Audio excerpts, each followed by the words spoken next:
Dando continuidade no nosso assunto sobre autodepuração, nessa parte de introdução, né, é importante conhecer essas zonas de autodepuração. Então, essas zonas de autodepuração, a gente classificá-la como são 4, né?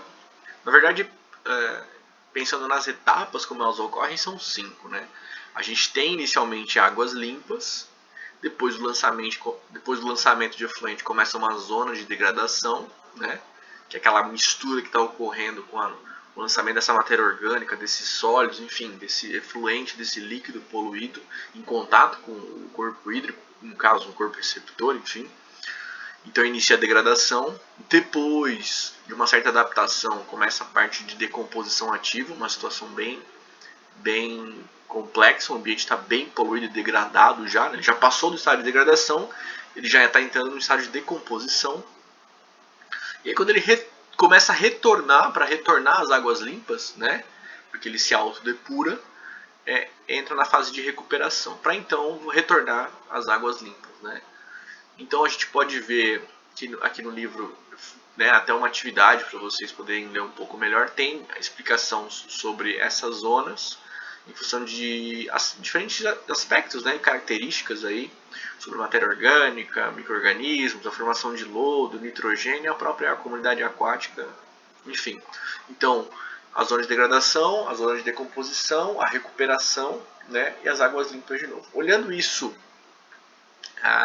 assim, imaginando isso, o lançamento, né, num corpo hídrico, a gente tem lá um curso d'água e a gente lança esgoto aqui num determinado ponto, né.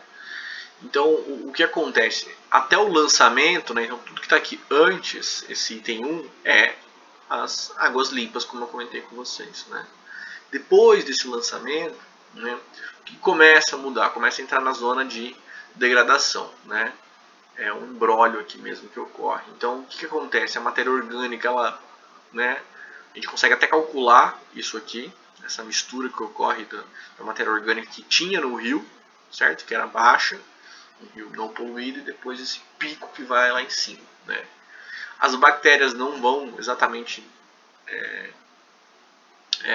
ter essa mudança aqui na quantidade delas, elas vão passar pela zona de degradação aumentando, né? Aqui é um pouco mais lento que ocorre aqui com a matéria orgânica, e o oxigênio dissolvido ele começa a decair, mas não é na zona de degradação que ele está na pior condição, já é na decomposição que ele chega nesse valor mínimo dele aqui. E esse é o valor que a gente tem que tentar encontrar, né, por meio de modelagem, para poder prever o que é que vai acontecer nesse corpo hídrico. Lembrando que esse valor aqui não pode ser menor, né, do que é o adequado para essa classe desse corpo hídrico aqui. É classe 2, é classe 3, é classe 4, enfim, né? Bom, nessa zona a matéria orgânica, ela já, depois que ela chega no máximo, ela já começa a decair, né? Porque o oxigênio começa a consumir, etc. E as bactérias também começam a decair.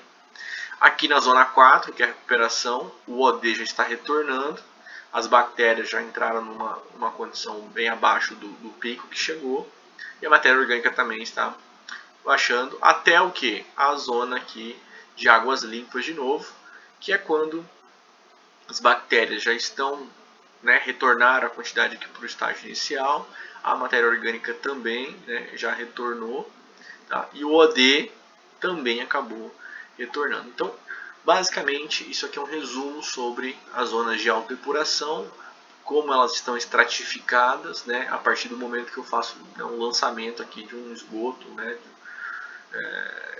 ou seja, depois uma poluição, né, o que acontece quando há um ponto de lançamento, uma poluição aqui, né, pontual, exatamente, e o que ocorre ao longo desse corpo hídrico, tá? E aí, para a gente poder continuar, depois na próxima aula, eu vou falar um pouquinho para vocês sobre como ocorre, quais são os fenômenos que estão interagindo aqui nesse balanço do oxigênio. Já que a nossa preocupação aqui está sendo com a quantidade de matéria orgânica lançada e o efeito no oxigênio, né? No próximo conteúdo a gente vai falar um pouquinho sobre esses fenômenos que interagem aqui no balanço de OD.